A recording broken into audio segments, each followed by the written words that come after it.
خودت آماده کن.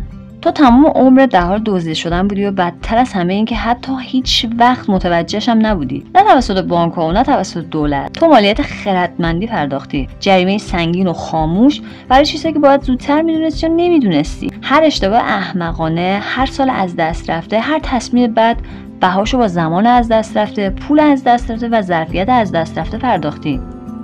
و نکته دردناک اینجاست که همه اینا قابل اجتناب بوده. زندگی تصادفی نیست، یه طرح داره، مجموعی از الگوها که کسانی رو که تقلا میکنن از کسانی که مسلط میشن جدا میکنه. اما بیشتر مردم تو زندگی گیج و دست و پا بستن، مثل یه دلقک که چشم بسته روی اسکیت. و تو خوششانسی، چون در چند دقیقه بعد قرار کدهای تقلب رو دستت بدم، همونایی که خیلی ها بهاش رو با دهه‌ها آزمون و خطا پرداختن.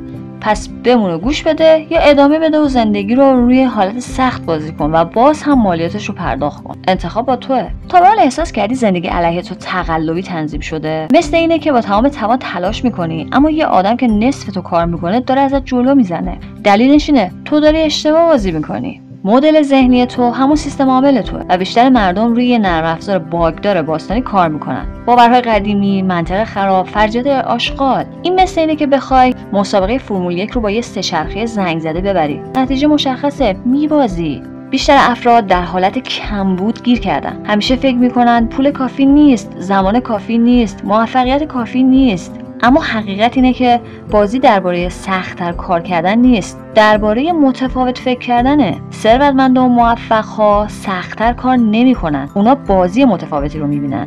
بیایم بی‌رحمانه صادق باشیم. تو زمان کم نداری، اولویت نداری. تو گرفتار نیستی، فقط در انتخاب بدی. تو بدشانس نیستی، فقط همون اشتباهات احمقانه رو مدام تکرار می‌کنی.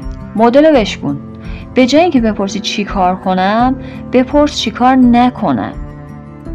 اصل وارونگی: اگه همه فکر میکنن چیزی درسته، اونو نادرست فرض کن تا خلافش ثابت بشه. تغییر زاویه: اگه همه باورات درباره موفقیت برعکس باشن چی؟ تو طبق قوانین بازی میکنی که آدمای شکست خورده نوشتن. وقتشه این بدافزار ذهنی رو پاک کنی و دوباره شروع کنی.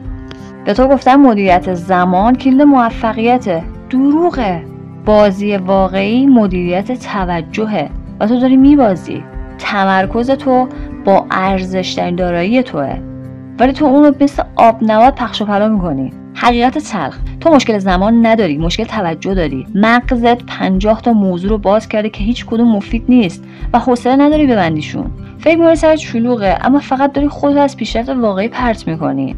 آدمای موفق تمرکزشون رو مثل زندگیشون محافظت میکنن، چون واقعا زندگیشون به اون وابسته است. قوانین جدید: نادانی انتخابی. به 99% مزخرفات نیازی نداری. تک وظیفه‌ای، چند شغله بودن دروغه. فقط داری همزمان در چند چیز شکست میخوری. موفق‌ها پرمشغله نیستن. اونا روی چیز درست کار میکنن. تو فقط مثل ربات واکنش نشون میدی. تصمیم گیری: زندگی تو رشته‌ای از تصمیماست و مشکل اینه که بیشتر افراد در تصمیم گیری افتضاحن. قاعده 72 ساعت: اگه تصمیمی فوری به نظر رسید 3 روز صبر کن. اگه هنوز لازم بود انجامش بده. اگه نه، گلوله‌ای که میتونه زندگیت رو نابود کنه دور زدی. تفکر مرتبه دوم: همیشه بپرس بعدش چی و زنجیره پیامدها رو تا سالهای آینده دنبال کن. وارونگی: به جای اینکه بپرسی چطور موفق شم، بپرس چه چیزی باعث شکست من میشه. آدم‌ها ساعت‌ها سر یه خرید با هم بحث میکنن، اما باورهایی که 20 سال همراهشونه رو حتی یه بار به چالش نمیکشن. بهتر شدن در تصمیم گیری: بهتر شدن در تصمیم گیری یعنی ورودهای احمقانه رو قطع کن. هر تصمیم بعد از یک ورودی بد شروع میشه. از بازنده ها مشورت نگیر. بیشتر مردم پر از چرندیاتن. دست از بیش از حد فکر کردن بردار. همه تصمیم‌ها نیاز به فکر زیاد ندارن. اگه حیاتی نیست، سکه بنداز و برو جلو. بی تصمیمی قاتل واقعی توه. دانش بدون عمل مساوی 0.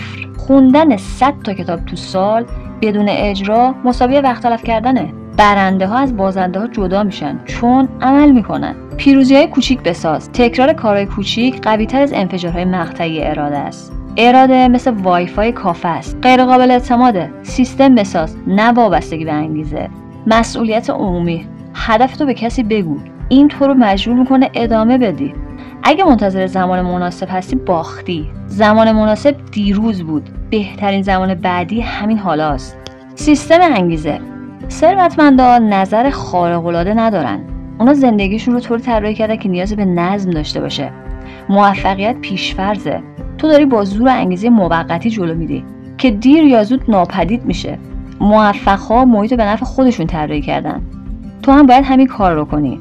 موفقیت رو ساده کن، شکست رو سخت کن، کشتی‌هاتو بسوزون، هیچ پل پشت سری نذار. هویت همه چیزه. میخوای سالم باشی؟ ورزش رو به عنوان یک چالش موقت نبین. کسی باش که هیچ وقت ورزش رو از دست نمیده. هدف‌ها زبالن، هویت تو پایه است. مایکل جردن به عنوان بازیکن بسکتبال لازم نداشت خودش رو مجبور به تمرین کنه. نیاز به انگیزه نداشت چون بسکتبال هویتش بود. اگه میخوای خودت رو بازسازی کنی، اول داستانت رو عوض کن، بعد عادت‌هاتو. رفتارها پایدار نمیشن مگه اینکه هویت تو تغییر بدی. یادت باشه تو نمیخوای تغییر کنی، تو در حال تغییر هستی. وقتی این جابجایی در ذهنت ایجاد کنی، عمل خودش به دنبالش میاد. چالش: از همه این حرفا فقط یه چیزو انتخاب کن و امروز اجرا کن بدون بهانه. اگه نکنی این فقط یه سرگرمی گذرا بود که تا 10 دقیقه دیگه یادت میره. اما اگه واقعا میخوای زندگی تغییر کنه، همین رو شروع کن. و اگه چیزی یاد گرفتی دنبال کن. اگه نه، همون مالیات خردمندی رو بپرداز و ادامه بده به وانمود کردن که یه روز همه چیز خودش تغییر میکنه. انتخاب با توئه.